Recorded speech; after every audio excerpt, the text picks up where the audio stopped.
ꯑꯩꯈꯣꯏ ꯉꯥꯡꯅꯒꯗꯕꯅꯦꯕ ꯍꯧꯖꯤꯛ ꯃꯥꯅ ꯆꯠꯂꯤꯕ ꯄꯨꯝꯅꯃꯛ ꯑꯁꯦ ꯑꯁꯤꯒꯤ ꯑꯩꯈꯣꯏꯅ ꯅꯦꯒꯦꯇꯤꯚ ꯋꯦꯗ ꯉꯥꯛꯇ ꯃꯁꯤ ꯆꯠꯄ ꯉꯝꯃꯤ ꯉꯝꯗꯦ ꯃꯥꯒꯤ ꯊꯧꯅꯥ ꯎꯠꯄ ꯆꯠꯄꯅꯤ ꯈꯣꯠꯄꯅꯤ ꯑꯗꯨꯒꯨꯝꯕ ꯂꯣꯝꯗ ꯉꯥꯡꯅꯔꯒꯗꯤ ꯄꯕ꯭ꯂꯤꯛꯅ ꯃꯗꯨꯔꯣꯝꯗ ꯂꯧꯗꯨꯅ ꯂꯩꯔꯒꯗꯤ ꯑꯩꯈꯣꯏ ꯀꯃꯥꯏꯅ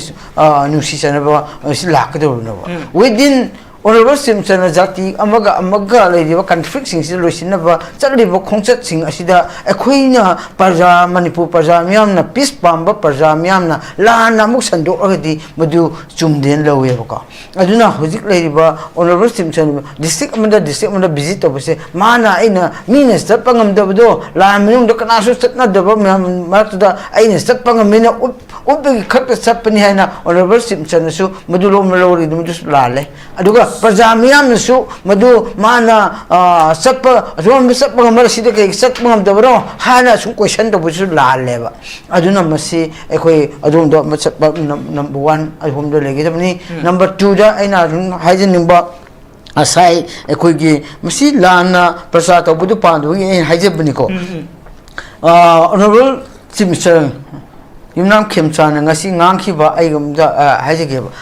Nimsaki game Matanga. Hadiba situation da matamadu da yamna mo thoga public unabiyadawa aran hui khangdana aran ministry manina khantaba ngamdaba timing amakakda maji honorable MLA ase hojigi hadiba kuki gi community da oibana nang sathok sasinda classic sabab phai kholi aduna security matik chan piraga sakhibani habise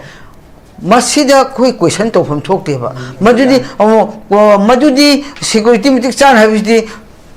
security government of Manipur, Matamudi government of Manipur, security metric chan, Taki by high whenever. Kemchan man, Thai have the lower interpretation of the Langaneva. Although government Amoina, Maduda, Chaptava, Magis Court, Pira, security force, showing on Potanava, Taki, Hana, Honorable Simpson, Miam the Pongo Paneva, Madu, Este.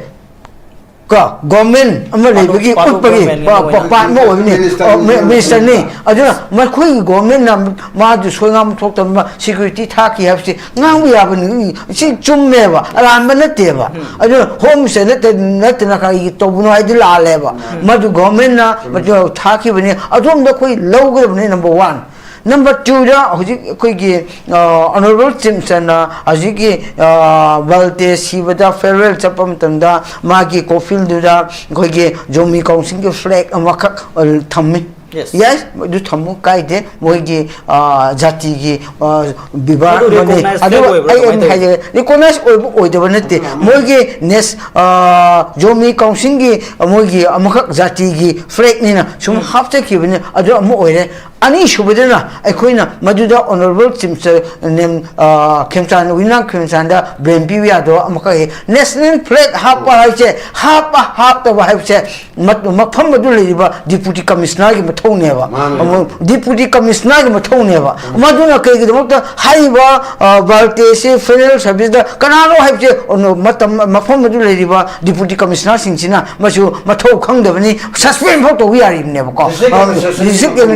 Lady Honorable Simpson, Masi Tamu, Haива, the Cowboy Deva, Magi Matodi, Honorable Simpson Lande, Nasidi, Adu, Man, the conductor, Man, Kobushi appointed, Madudi. Matamba Pamadu Ladiba, District Administrator, Senpaiba, Deputy Commissioner, Batoneva, Mana, National MLA Magi, Sivida,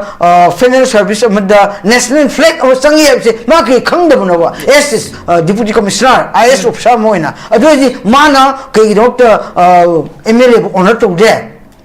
More excellent we have the Masi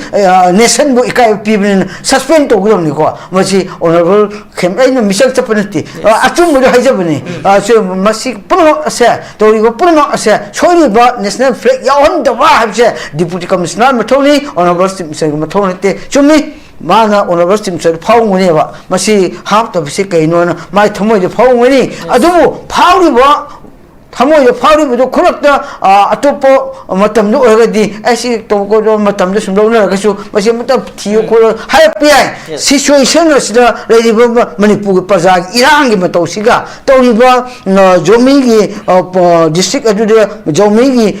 pen daba adu malebaga aduga somda kokigina cooperation pidaba haibasu amakak lairibani na masigi timing moduda honorable simchana thamoi da faw mosu fake to happening mosu situation matang sida aina si hairogidi phajaro haina mai thamoi ong da pen daba soyambiai adu purmak soyambisi deputy commissioner ni monda excel logudabani habse aigidi hairinge aduga tawribo purmakta aina aroibada haijaningbadi asigumba ngasi mak honorable simchana Canada Swasampuda hala aroiba state amagi represent oiriba MLA na sakiba federal service da yaw phangni base jomi council adubu ekhoi thagapam thoeba mabu yawhalaga inga tapna problem kaise itra honorable simchana ma laraga madu yaw ing tam service tam khra phangki budina mabu honor to bani na khoi lobu ta bani jati Ccpur public punamakna honorable simchana maji federal service yawbara pududa honor to habidi mabu ing tapna state amagi simchana la yawbasida irang thok te bida magi wajoida sawingba uppa adumba sumu udana ing tapna wa ngangdana tuminna lega ma honorable simchabu yawhan ba habse madugi kuki amasung jomi council honorable simchabu masi honor tobuni na lowbani habse ako manipur praja punmakna laksake hojik kogi CM khongsit ki matang da dum mayamna kogi penelation ni ngasi fajar wafum sing thambiri tongan dukan me eng da tawdabo kogi thamari makai hena kogi lowdana kogi jomi singoi ba tongan ba district ama kogi tongan ba kogi ba elaka ama lowna bagi wafum da leiramba kogi MLA gi haksang si khangudana yam thubo matamda kogi lowraga kogi mathau mangam pangthokna bagi program da manipur gi CM amaga yahundana smai pangthoklakpasina koi kari agenda leiram gadam mali CM khongsit si kamai yeng be Mangsa musida khoina yamna luna lawsimasu phatin lawi aduga masi phatana lawbasu sumden lawi haidiba federal service sabni ka matam amada jiki me thart ta thokiba irang degi shoraga matam sangna magi mari mata khangde majati khangde manipur government aduga central government na yamna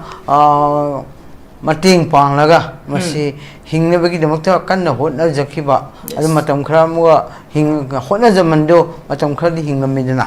adubu mahoi sigi 2026 ki February 20 da ma lekhidabani ko lekhidaba matung asida hojik tha manga chat amtamda mahoina sikiba matamda miyamna hojik hairiba question ajuda hakai damakta jomi council na matam magi aksang se koi gi demand amakak leijai madu demand phangri pardi koi sigumba pangtho oi kholoi na kanadi hairami matam maduda madu hairamba ado moi district oina tungan PBU kopiu haina ngangam raga kegi damakta madu solution leitringe da kegi damakta ngasi poloi ribano haibani kano no question do ado ragdi madu da koina yimba mi hingsidi koi matam madu da jomi council na asigi honorable MLA Valte se laikhidaba da moi jati manipur punamak na sunuaite aduga madu manungda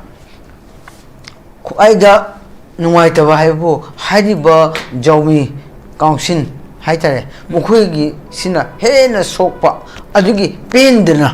pendana miyamda nuwai akanugi sikibudugi pemandaba adugi phongdokpa oina masi ekoi pende aduna masi siriba sidi ekoi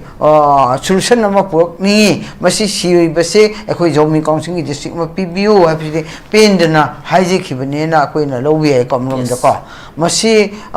tawri pumak si phatna ngakti ki miyam si lawnu bata kadi masi manipur da leiba irang thokliba punamak si solution gi lambi leite na khalle gi wakandi aduga ngasi na kai gi damak honorable simsana masi yauri bano kai gi satli bano hai wo hangsi tuan lakhi bi ai adu opinion yam pi bi ai majuda khoi opinion yam pi ngai da ka oiden lawi khoi hojik discussion da khangde panelist khangde aduga kana individual media da thadok pa ai khabar da habi ai organization ki tuan opinion pira kada opinion singche honorable simson ngasi MLA amagi ꯆꯠꯂꯨꯔꯒ ꯑꯔꯣꯏꯕꯒꯤ final ꯁꯔꯚꯤꯁꯇ ꯌꯥꯎꯔꯨꯕꯒꯤꯁꯤ opinion ꯄꯤꯔꯛꯀꯗꯕꯁꯦ ꯑꯩꯅ ꯁꯨꯝ ꯎꯖꯕꯗ ꯀꯅꯥꯒꯨꯝꯕ ꯈꯔꯅ ꯐꯠꯇꯅ ꯄꯤꯔꯛꯄꯁꯨ ꯌꯥꯏꯑꯕꯀꯣ ꯀꯅꯥꯒꯨꯝꯕ ꯈꯔꯅ ꯃꯁꯤ ꯌꯥꯝ ꯄꯥꯡꯗꯕ ꯃꯑꯣꯡꯗ ꯆꯠꯂꯨꯔꯦ ꯍꯥꯏꯕꯒꯨꯝꯕ ꯑꯗꯨꯒ ꯀꯅꯥꯒꯨꯝꯕ ꯈꯔꯅ ꯃꯗꯨ ꯆꯠꯂꯨꯕꯁꯤ ꯑꯩꯈꯣꯏ ꯀꯨꯀꯤꯗ ꯁꯔꯦꯟꯗꯔ ꯇꯧꯕꯅꯤ ꯀꯥꯏꯅ ꯍꯥꯏꯕꯁꯨ ꯌꯥꯎꯔꯝꯕꯁꯨ ꯌꯥꯏꯑꯕꯀꯣ ꯃꯁꯤ ꯄꯨꯝꯅꯃꯛ ꯑꯁꯤ ꯑꯔꯥꯟꯕ ꯂꯣꯏ ꯑꯣꯏꯗꯣꯏꯅꯤ ꯑꯇꯣꯞꯄꯁꯤꯗ ꯆꯠꯂꯤꯕꯁꯤꯗ ꯅꯦꯒꯦꯇꯤꯚ ꯄꯣꯏꯟꯗ ꯉꯥꯡꯉꯛꯀꯗꯕ ꯄꯨꯝꯅꯃꯛ ꯉꯥꯡꯂꯤꯕ ꯄꯨꯝꯅꯃꯛ ꯃꯁꯤ ꯑꯩꯈꯣꯏ ꯑꯆꯨꯝꯕ ꯅꯠꯇꯦꯅ ꯂꯧꯁꯤ ꯃꯁꯤ ꯑꯐꯕ ꯈꯨꯗꯝ ꯅꯠꯇꯦ ꯑꯁꯤꯒꯨꯝꯕ ꯆꯠꯄ ꯍꯥꯏꯕꯁꯤꯗꯤ ꯑꯩꯈꯣꯏ ꯑꯣꯅꯔꯦꯕꯜ ꯆꯤꯐ ꯃꯤꯅꯤꯁꯇꯔꯅ ꯉꯁꯤ ꯆꯠꯂꯤꯕ ꯈꯣꯡꯆꯠ ꯑꯁꯤ ꯀꯩꯒꯤꯗ ꯆꯠꯂꯤꯕꯅꯣ ꯍꯥꯏꯕꯨ ꯑꯦꯁ ꯃꯅꯤꯄꯨꯔꯒꯤ ꯔꯤꯁꯄꯣꯟꯁꯤꯕꯜ ꯂꯩꯔꯕ ꯑꯗꯨꯒ ꯃꯤꯌꯥꯝꯅ ꯊꯥꯖꯔꯒ ꯚꯣꯠ ꯀꯥꯈꯤꯕ ꯔꯤꯁꯄꯣꯟꯁꯤꯕꯜ ꯂꯧꯔꯤꯕ ꯑꯗꯨꯒ ꯏꯟꯗꯤꯌꯥꯒꯤ ꯑꯣꯏꯅꯁꯨ ꯃꯁꯤ ꯀꯥꯔꯛꯄ ꯏꯂꯦꯛꯇꯦꯠ ꯃꯌꯥꯝꯁꯤꯗ ꯕꯤꯕꯥꯔ ꯇꯧꯐꯝ ꯊꯣꯛꯄ ꯑꯣꯅꯔ ꯇꯧꯐꯝ ꯊꯣꯛꯄ ꯄꯨꯝꯅꯃꯛ ꯑꯗꯣ ꯃꯗꯨ ꯍꯧꯖꯤꯛ ꯂꯩꯔꯤꯕ ꯏꯔꯥꯡ ꯊꯣꯛꯂꯤꯕ ꯇꯥꯏꯃꯤꯡ ꯑꯁꯤꯗ ꯃꯁꯤ ꯐꯦꯅꯔꯦꯜ ꯁꯔꯚꯤꯁ ꯂꯧꯊꯣꯛꯄ ꯃꯇꯝꯗ ꯑꯣꯅꯔꯦꯕꯜ ꯆꯤꯐ ꯃꯤꯅꯤꯁꯇꯔꯅ ꯃꯁꯤ ꯇꯧꯔꯤ ꯃꯥꯒꯤ ꯃꯊꯧꯗꯣ ꯎꯠꯆꯕꯅꯦꯕꯀꯣ ꯃꯥꯒꯤ ꯃꯊꯧ ꯍꯥꯏꯕꯗꯤ ꯆꯤꯐ ꯃꯤꯅꯤꯁꯇꯔ ꯑꯃ ꯑꯣꯏꯅ ꯅꯠꯇ꯭ꯔꯁꯨ ꯖꯥꯇꯤ ꯑꯃꯒꯤ ꯌꯦꯡꯕ ꯌꯥꯗꯦ ꯁꯤꯗꯤ ꯑꯁꯤ ꯑꯄꯨꯟꯕ ꯃꯅꯤꯄꯨꯔꯒꯤ ꯑꯣꯏꯕ ꯂꯧꯐꯝ ꯊꯣꯛꯄ ꯅꯤꯡꯊꯧ ꯑꯣꯏꯔꯝꯃꯁꯨ ꯅꯤꯡꯊꯧꯒꯤ ꯃꯊꯧꯗꯣ ꯄꯥꯡꯊꯣꯛꯄꯅꯤ ꯍꯥꯏꯅ ꯂꯧꯁꯤ ꯆꯤꯐ ꯃꯤꯅꯤꯁꯇꯔ ꯑꯣꯏꯔꯁꯨ ꯆꯤꯐ ꯃꯤꯅꯤꯁꯇꯔ ꯑꯃꯒꯤ ꯑꯣꯏꯕ ꯆꯞ ꯆꯥꯕ ꯃꯥꯅ ꯇꯧꯔꯤꯕ ꯑꯦꯝ ꯑꯦꯜ ꯑꯦ ꯑꯃꯕꯨ ꯕꯤꯕꯥꯔ ꯇꯧꯕ ꯍꯥꯏꯕꯁꯤ ꯅꯦꯁꯟꯕꯨ ꯕꯤꯕꯥꯔ ꯇꯧꯕꯅꯤ ꯑꯩꯈꯣই ꯒꯣꯚꯔꯟꯃꯦꯟꯠ ꯑꯣꯐ ꯏꯟꯗꯤꯌꯥꯒꯤ ꯅꯦꯁꯟ ꯑꯗꯨꯒ ꯃꯅꯤꯄꯨꯔ ꯁ꯭ꯇꯦꯠꯀꯤ ꯄꯨꯝꯅꯃꯛꯄꯨ ꯃꯁꯤ ꯕꯤꯕꯥꯔ ꯇꯧꯕꯅꯦꯅ ꯑꯩꯈꯣꯏ ꯑꯐꯕꯔꯣꯝꯗ ꯂꯧꯕꯁꯨ ꯆꯨꯝꯒꯅꯤ ꯈꯜꯂꯤ ꯑꯗꯨꯒ ꯃꯁꯤꯗ ꯑꯩꯈꯣꯏꯅ ꯃꯥ ꯂꯥꯛꯀꯗꯕꯗ ꯑꯣꯄꯤꯅꯤꯌꯟ ꯇꯣꯉꯥꯟ ꯇꯣꯉꯥꯟꯕ ꯄꯤ ꯕꯟ ꯇꯧꯒꯅꯤ ꯈꯣꯠꯀꯅꯤ ꯇꯧꯒꯅꯤ ꯃꯗꯨ ꯄꯤꯔꯤꯕ ꯄꯨꯝꯅꯃꯛ ꯑꯗꯨ ꯃꯅꯤꯄꯨꯔꯗ ꯑꯁꯤꯒꯨꯝꯕꯒꯤ ꯆꯠꯅꯔꯣꯟ ꯈꯪꯗꯕ ꯐꯥꯏꯅꯦꯜ ꯁꯔꯚꯤꯁꯀꯤꯗ ꯑꯊꯤꯡꯕ ꯄꯤꯕ ꯆꯠꯅꯔꯣꯟ ꯌꯥꯗꯦ ꯑꯗꯨꯒ ꯍꯧꯖꯤꯛ ꯑꯩꯈꯣꯏꯅ ꯂꯨꯅ ꯌꯦꯡꯒꯗꯕ ꯃꯤꯠꯌꯦꯡꯗꯤ ꯑꯣꯅꯔꯦꯕꯜ ꯆꯤꯐ ꯃꯤꯅꯤꯁꯇꯔꯅ ꯆꯠꯂꯤꯕ ꯑꯁꯤꯗ ꯑꯩꯈꯣꯏ ꯑꯔꯣꯏꯕ ꯐꯦꯃꯤꯂꯤꯒꯤ ꯑꯋꯥꯕ ꯐꯣꯡꯗꯣꯛꯄ ꯖꯥꯇꯤ ꯑꯃꯒꯤ ꯐꯣꯡꯗꯣꯛꯄ ꯑꯁꯤꯗ ꯑꯩꯈꯣꯏꯅ ꯍꯧꯖꯤꯛ ꯃꯃꯥꯡꯒꯤ ꯑꯩꯈꯣꯏꯒꯤ ꯑꯩꯈꯣꯏ ꯑꯣꯖꯥ ꯅꯟꯗꯣꯅꯁꯨ ꯍꯥꯏꯔꯝꯃꯤ ꯃꯁꯤꯗ ꯕꯤꯕꯥꯔ ꯇꯧꯗꯕ ꯍꯥꯏꯕꯁꯤ ꯃꯣꯏꯒꯤ ꯑꯣꯅꯔꯦꯕꯜ ꯆꯤꯐ ꯃꯤꯅꯤꯁꯇꯔꯕꯨ ꯕꯤꯕꯥꯔ ꯇꯧꯏ ꯇꯧꯗꯦ ꯍꯥꯏꯕꯗꯣ ꯃꯗꯣꯝꯗꯗꯤ ꯆꯠꯄꯗꯤ ꯑꯩ ꯆꯨꯝꯗꯦꯅ ꯂꯧꯏ ꯃꯔꯝꯗꯤ ꯑꯣꯅꯔꯦꯕꯜ ꯆꯤꯐ ꯃꯤꯅꯤꯁꯇꯔꯅ ꯑꯣꯅꯔꯦꯕꯜ ꯆꯤꯐ ꯃꯤꯅꯤꯁꯇꯔꯅ ꯍꯧꯖꯤꯛꯀꯤ ꯚꯥꯜꯇꯦꯒꯤ ꯐꯦꯅꯔꯦꯜ ꯁꯔꯚꯤꯁ ꯌꯥꯎꯅꯕꯒꯤꯗꯃꯛꯇ ꯌꯥꯎꯍꯟꯕꯒꯤ ꯑꯣꯄꯣꯁ ꯇꯧꯗ꯭ꯔꯒ ꯃꯈꯣꯏ ꯐꯦꯃꯤꯂꯤ ꯖꯧꯃꯤ ꯀꯥꯎꯟꯁꯤꯜ ꯑꯁꯤꯒ ꯄꯨꯝꯅꯃꯛꯅ ꯑꯣꯄꯣꯁ ꯇꯧꯗ꯭ꯔꯒ ꯌꯥꯝꯅ ꯐꯖꯅ ꯌꯥꯎꯍꯜꯂꯒ ꯄꯥꯔꯇꯤꯁꯤꯄꯦꯠ ꯇꯧꯍꯟꯕ ꯍꯥꯏꯕꯁꯦ ꯑꯣꯅꯔꯦꯕꯜ ꯆꯤꯐ ꯃꯤꯅꯤꯁꯇꯔ ꯑꯃꯕꯨ ꯍꯥꯏꯔꯤꯕ ꯖꯧꯃꯤ ꯀꯥꯎꯟꯁꯤꯜꯅ ꯔꯦꯁꯄꯦꯛ ꯇꯧꯕꯅꯦꯅ ꯂꯧꯒꯗꯕꯅꯦꯕꯀꯣ ꯑꯗꯨꯗ ꯑꯩꯈꯣꯏꯅ ꯌꯦꯡꯕ ꯌꯥꯕꯗꯤ ꯃꯥꯅ ꯂꯥꯛꯄꯗ ꯍꯧꯒꯠꯇꯦ ꯍꯥꯏꯕꯗꯨꯗꯤ ꯃꯁꯤꯗꯤ ꯐꯦꯅꯔꯦꯜ ꯁꯔꯚꯤꯁꯇꯤ ꯑꯇꯣꯞꯄ ꯐꯪꯁꯟꯒ ꯃꯥꯟꯅꯗꯦꯕ ꯑꯃ ꯄ꯭ꯔꯥꯏꯝ ꯃꯤꯅꯤꯁꯇꯔ ꯂꯥꯛꯁꯅꯨ ꯑꯃ ꯂꯥꯛꯁꯅꯨ ꯑꯁꯤꯗꯤ ꯑꯋꯥꯕ ꯐꯪꯁꯟ ꯑꯃꯅꯤ ꯑꯗꯨꯅ ꯐꯦꯔꯋꯦꯜ ꯃꯤꯇꯤꯡꯅꯤ ꯑꯗꯨꯒ ꯐꯦꯔꯋꯦꯜꯒꯤ ꯐꯪꯁꯟꯅꯤ ꯁꯔꯚꯤꯁꯅꯤ ꯑꯗꯨꯒꯤꯗꯤ ꯑꯩꯈꯣꯏꯒꯤ ꯆꯠꯅꯔꯣꯟꯒꯤ ꯑꯁꯤꯗ ꯑꯩꯈꯣꯏ ꯑꯃꯕꯨ ꯂꯥꯛꯂꯤꯕ ꯄꯨꯝꯅꯃꯛ ꯑꯁꯤꯕꯨ ꯑꯩꯈꯣꯏ ꯋꯦꯜꯀꯝ ꯇꯧꯕ ꯍꯥꯏꯕꯕꯨ ꯑꯣꯅꯔꯦꯕꯜ ꯆꯤꯐ ꯃꯤꯅꯤꯁꯇꯔꯅ ꯏꯪꯅ ꯇꯞꯅ ꯂꯥꯛꯂꯒ ꯃꯥꯅ ꯆꯞ ꯆꯥꯅ ꯃꯥꯒꯤ ꯐꯦꯔꯋꯦꯜꯗꯨꯗ ꯌꯥꯎꯕ ꯐꯪꯈꯤꯕ ꯑꯗꯨꯒ ꯃꯥꯕꯨ ꯂꯦꯞꯈꯠꯂꯒ ꯕꯤꯕꯥꯔ ꯇꯧꯗꯦ ꯍꯥꯏꯕꯗꯣ ꯑꯣꯅꯔꯦꯕꯜ ꯆꯤꯐ ꯃꯤꯅꯤꯁꯇꯔꯕꯨ ꯏꯀꯥꯏꯕ ꯄꯤꯕꯅꯤ ꯅꯣ ꯃꯗꯨꯃ ꯆꯠꯄ ꯌꯥꯗꯦ ꯑꯁꯤꯗꯤ ꯑꯩꯈꯣꯏꯒꯤ ꯃꯤ ꯑꯁꯤꯕꯒꯤ ꯐꯦꯅꯔꯦꯜ ꯁꯔꯚꯤꯁꯇ ꯑꯁꯤꯒꯨꯝꯕ ꯑꯇꯣꯞꯄ ꯃꯤꯇꯤꯡꯒ ꯃꯥꯟꯅꯗꯦꯕ ꯃꯥ ꯂꯥꯛꯁꯅꯨ ꯑꯃ ꯄ꯭ꯔꯥꯏꯝ ꯃꯤꯅꯤꯁꯇꯔ ꯂꯥꯛꯁꯅꯨ ꯃꯁꯤꯗ ꯑꯩꯈꯣꯏ ꯃꯤꯌꯥꯝꯅ ꯍꯧꯒꯠꯂꯒ ꯇꯧꯕ ꯖꯥꯠꯇꯣ ꯇꯧꯅꯗꯦ ꯅꯝꯕꯔ 1 नंबर 2 दा वाहना हाइरिबा फेनरल सर्विस की दा मान टेंजर मणिपुर इंटरेस्ट दा ngang वाही वता खितंग ngamबदा रोइसिनबदा मियाम खुबा फुई फुदे मसिदे कोई फुनदे कोई ट्राइबल फुनदे मी असीबा गी फेनरल सर्विस दा वा फजन ngang अमा तोक्सनु मसिदी कोई अरोइबदा खुबा फुनदे मरमदी मदु कोई चमचंबा फंक्शन नते फेनरल सर्विस नि इशोदा यामना सिरिबा इमुबु यामना सिरिबा मीबु अखोई चप चान रिस्पेक्ट तौरगा लेबा सर्विस अमन हेबको अजुना अतोप्पा फंक्शन ददी वा फजन गाने खुबा फुबी है लोय खुबा फुबी है अदुबु मसिददी फुने दे हेबसे इन सम क्लैरिफिकेशन ओइसु हाइजबनी अजुना मसिदा अखोइना जोमी काउंसिलना सिमसबु इकाइबा पी अदुगा बिबार तोवाली अदुम दसतलगदी मसि सुमरोइना खली अदुगा अनि सुबदना मसि चलिबो पुनमक्से ऑफिशियल सुनी ऑफिशियल विजिट सुनी असिदा इनवाइट तोबो दरकार ओइदे invite to the county as the honorable Simpson responsible to my lows of an evoca. See the Asibagi the Zapa having a Santa Vani. Kay Masi for so Manipur Legislative Assembly, Anida Humla Karaga, Labor Minico. My book Tibidigi, a sopadigi, Simbo, Chada, who talk for more, Sina, Topadigi, Soyaga, Sopadigi, some. Punsi tensing kibni maduda ko honorable Simpson salaga service to copa aduda yamna nungai adubu masida aina katang penjadaba makak lei adu maramdi aina penjadaba habiti haidiba honorable MLA na leikidaba matam soka leikidaba February da 20 da leikidaba matam masida asidagi madudagi muhaina leidiba thado MP oishnu aduga cookie MP oishnu ITLF oishnu aduga moigi cookie student organization oishnu sangsan khar lei moigi apex body ne claim to jaba adu singduna hariba MLA na sigraba matungda thoriba punama asi tumin leikibido makhugi opinion of all lekido sum siraga sum thamanga thambada magi maramda kaisu haikidaba government pressure pikidaba aduga masi maramna kaigidamta hoji pau government masi asibagi hariba adu kaidorige kholige apso mogi khola amau leikidaba asidagi tae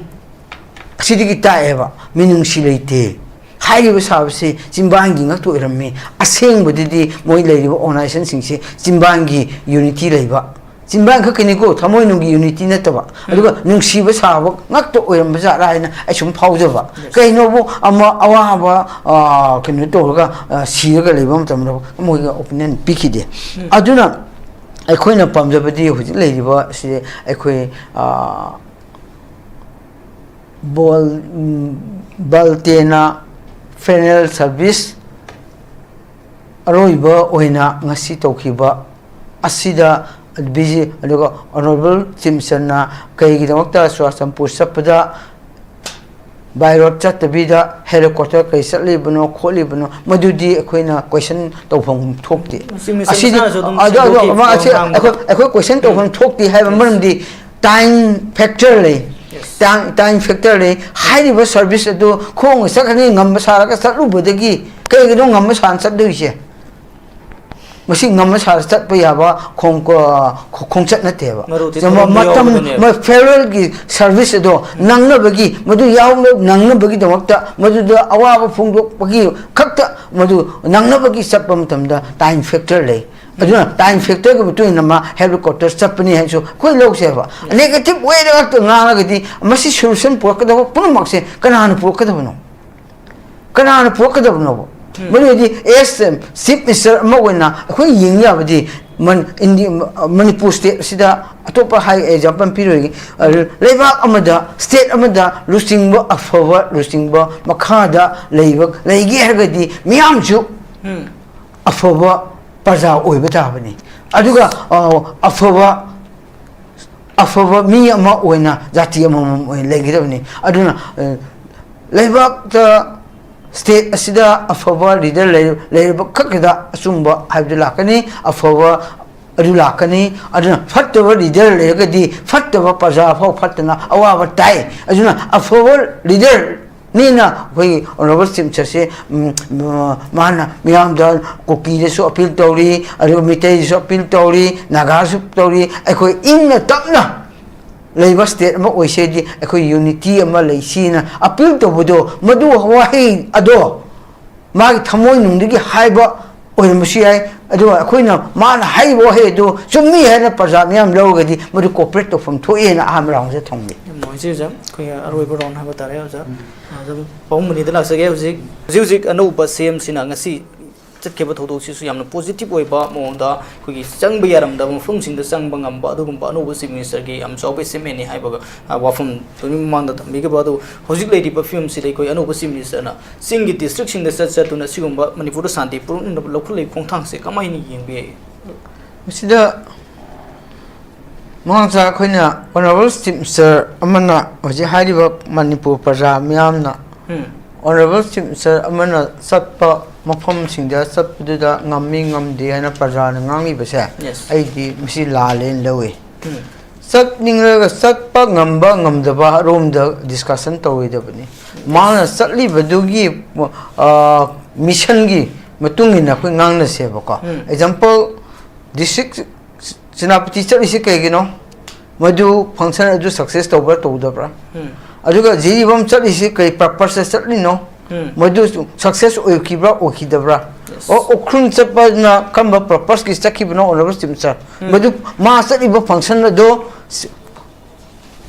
success oidabra adom da akhoi ngang na gadabneba hojik man saliba punama ase la sigi akhoina negative way jangakta masi chakpa ngami ngamde magi thona utpa sapani khopani adum bandamda ngang na ragadi public na madu rom da lawdon legadi akhoi kamai nusi sanaba silakadornaba within honorable simsana jati amaga ladiba conflict sing loisinaba chaliba khongchat sing asida ekhoina parja manipur parja myamna peace pamba parja myamna lana muk sandok agadi madu chumden lawebaka aduna hojik ladiba honorable simsana district amanda visit obse mana aina mina step pangamdabdo la minung da kanasu satna daba martuda aina step pangamina ubbi khakta sapani haina honorable simsana su madu lom lawri madu lale aduga Pajamiam su madu mana sakpa rom sakpa ngamar sida kai sakpa ngamdabro hana su question to busu la leba aduna masi ekoi adum do sakpa number 1 adum do legi tabni number 2 da aina haijin nimba asai ekoi gi masi lana prasad to budu pandu gi haijabni ko honorable simsar yumnam khemchan ngasi ngangki ba aigumda haijage ba nimsa ki ge matangda haidiba situation da matamdu da yamna mo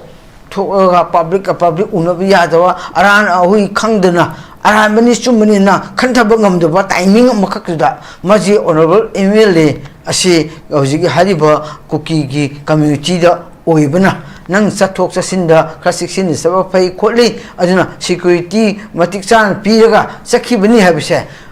masida koi question to from thok teba madudi security mitik chan habidi security government of manipur matamdi government of manipur security mitik chan thaki ba hai baneba khemchan man thai have the low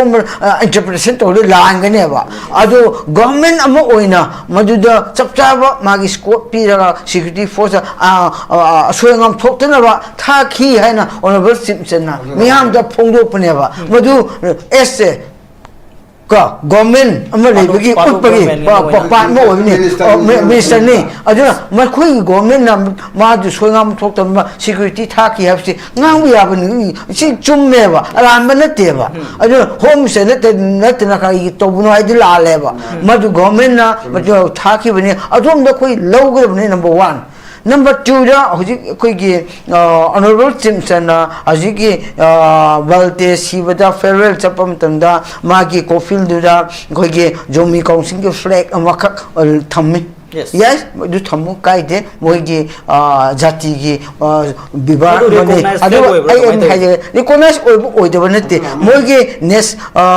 jomi council gi moigi amakak jati gi flag ni na sum hafte ki bine adu amu oire ani shubedana aikoina maduda honorable Simpson nem khemchan winang khemchan da brempi wi ado amaka national flag hapa haiche hapa to haiche mafam madu leiba deputy commissioner gi mathone ba deputy commissioner gi mathone ba maduna kai gi dokta haiba Valte'S federal service da kanano haiche matam mafam madu leiba deputy commissioner singchina masu mathau khangdabani suspend pho to wi ari ne ba ko district administration khada leibni honorable Simpson masi thammu thongunu haiba daka oideba magi mathodi honorable Simpson lande ngasidi adu man khudakta man kaubusu appointe madudi matam mafam madu leiriba district administration paiba deputy commissioner gi bathoneba mana national MLA magi sibada federal service amada national flag aw changi habse magi khangdabnaba SS deputy commissioner IS officer moina adoji mana kai doctor MLA honor to de ꯃꯉꯣꯟꯗ action ꯂꯧꯕ ꯌꯥꯕꯅꯤ ꯃꯁꯤ ꯅꯦꯁꯟꯕꯨ ꯏꯀꯥꯏꯕ ꯄꯤꯕꯅꯤꯅ suspend ꯇꯧꯒꯗꯕꯅꯤꯀꯣ ꯃꯁꯤ honourable ꯑꯩꯅ ꯃꯤꯆꯪ ꯆꯠꯄ ꯅꯠꯇꯦ ꯑꯆꯨꯝꯕꯗꯣ ꯍꯥꯏꯖꯕꯅꯤ ꯃꯁꯤ ꯄꯨꯝꯅꯃꯛ ꯑꯁꯦ ꯇꯧꯔꯤꯕ ꯄꯨꯝꯅꯃꯛ ꯑꯁꯦ ꯁꯣꯏꯔꯤꯕ ꯅꯦꯁꯅꯦꯜ ꯐ꯭ꯂꯦꯛ ꯌꯥꯎꯍꯟꯗꯕ ꯍꯥꯏꯕꯁꯦ ꯗꯤꯄꯨꯇꯤ ꯀꯃꯤꯁꯅꯔ ꯃꯊꯧꯅꯤ ꯑꯣꯅꯔꯦꯕꯜ ꯆꯤꯐ ꯃꯤꯅꯤꯁꯇꯔꯒꯤ ꯃꯊꯧ ꯅꯠꯇꯦ ꯆꯨꯝꯃꯤ ꯃꯥꯅ ꯑꯣꯅꯔꯦꯕꯜ ꯆꯤꯐ ꯃꯤꯅꯤꯁꯇꯔ ꯐꯥꯎꯒꯅꯦꯕ ꯃꯁꯤ ꯍꯥꯞꯇꯕꯁꯤ ꯀꯩꯅꯣꯅ ꯃꯥꯒꯤ ꯊꯃꯣꯏꯗ ꯐꯥꯎꯒꯅꯤ ꯑꯗꯨꯕꯨ ꯐꯥꯎꯔꯤꯕ ꯊꯃꯣꯏꯗ ꯐꯥꯎꯔꯤꯕꯗꯨ ꯈꯨꯗꯛꯇ ꯑꯇꯣꯞꯄ ꯃꯇꯝꯗ ꯑꯣꯏꯔꯒꯗꯤ ꯑꯩꯁꯤ ꯇꯧꯒꯗꯕ ꯃꯇꯝꯗ ꯁꯨꯝ ꯂꯧꯅꯔꯒꯁꯨ ꯃꯁꯤ ꯑꯃꯇ ꯊꯤꯌꯨ ꯈꯣꯠꯂꯨ ꯍꯥꯏꯔꯛꯄ ꯌꯥꯏ ꯁꯤꯆꯨꯋꯦꯁꯟ ꯑꯁꯤꯗ ꯂꯩꯔꯤꯕ ꯃꯅꯤꯄꯨꯔꯒꯤ ꯄ꯭ꯔꯖꯥꯒꯤ ꯏꯔꯥꯡꯒꯤ ꯃꯇꯧꯁꯤꯒ ꯇꯧꯔꯤꯕ ꯖꯣꯃꯤꯒꯤ ꯗꯤꯁꯇ꯭ꯔꯤꯛ ꯑꯗꯨꯗ ꯖꯣꯃꯤꯒꯤ ꯄꯦꯟꯅꯗꯕ ꯑꯗꯨ ꯑꯃ ꯂꯩꯕꯒ ꯑꯗꯨꯒ ꯑꯁꯣꯝꯗ ꯀꯨꯀꯤꯒꯤꯅ ꯀꯣꯑꯣꯄꯔꯦꯁꯟ ꯄꯤꯕ ꯄꯤꯗꯕ ꯍꯥꯏꯕꯁꯨ ꯑꯃꯈꯛ ꯂꯩꯔꯤꯕꯅꯤꯅ ꯃꯁꯤꯒꯤ ꯇꯥꯏꯃꯤꯡ ꯑꯃꯗꯨꯗ ꯑꯣꯅꯔꯦꯕꯜ ꯆꯤꯐ ꯃꯤꯅꯤꯁꯇꯔꯅ ꯊꯃꯣꯏꯗ ꯐꯥꯎꯔꯝꯃꯒꯁꯨ ꯐ꯭ꯂꯦꯛꯇꯣ ꯍꯥꯞꯅꯤꯡꯉꯝꯃꯒꯁꯨ ꯁꯤꯆꯨꯋꯦꯁꯟ ꯃꯇꯥꯡꯁꯤꯗ ꯑꯩꯅ ꯃꯁꯤ ꯍꯥꯏꯔꯨꯔꯒꯗꯤ ꯐꯖꯔꯔꯣꯏ ꯍꯥꯏꯅ ꯃꯥꯒꯤ ꯊꯃꯣꯏꯔꯣꯝꯗ ꯄꯦꯟꯗꯕꯁꯨ ꯂꯩꯔꯝꯕ ꯌꯥꯏ ꯑꯗꯨꯕꯨ ꯄꯨꯝꯅꯃꯛ ꯁꯣꯏꯍꯟꯕꯁꯤ ꯗꯤꯄꯨꯇꯤ ꯀꯃꯤꯁꯅꯔꯅꯤ ꯃꯉꯣꯟꯗ ꯑꯦꯛꯁꯟ ꯂꯧꯒꯗꯕꯅꯤ ꯍꯥꯏꯕꯁꯦ ꯑꯩꯒꯤꯗꯤ ꯍꯥꯏꯅꯤꯡꯉꯤ ꯑꯗꯨꯒ ꯇꯧꯔꯤꯕ ꯄꯨꯝꯅꯃꯛꯇ ꯑꯩꯅ ꯑꯔꯣꯏꯕꯗ ꯍꯥꯏꯖꯅꯤꯡꯕꯗꯤ ꯑꯁꯤꯒꯨꯝꯕ ꯉꯁꯤꯃꯛ ꯑꯣꯅꯔꯦꯕꯜ ꯆꯤꯐ ꯃꯤꯅꯤꯁꯇꯔꯅ ꯀꯩꯅꯣꯗ ꯆꯨꯔꯆꯥꯟꯄꯨꯔꯗ ꯑꯔꯣꯏꯕ state amagi represent oiriba MLA na sakiba federal service da yaw phangni base jomi council adubu ekhoi thagapham thoeba mabu yawhalaga inga tapna problem kaise itra honorable simson ma laraga madu yaw ing tam service tam tam khra phangki budina mabu honor to bune na khoi lobu ta bani jati Ccpur public punamakna honorable simson na maji federal service yaw bala pududa honor to habidi mabu ing tapna state amagi simsana la yawbasida irang thok te bida amage magi wajoida sawingba uppa adumba sumu udana ing tapna wa ngangdana tuminna lega ma honorable simsabu yawhan ba habse madugi kuki amasung jomi kaungsina honorable simsabu masi honor to buni na lowbani habse ako manipur praja punamakna ko lofum thoi habse ai sum haijegi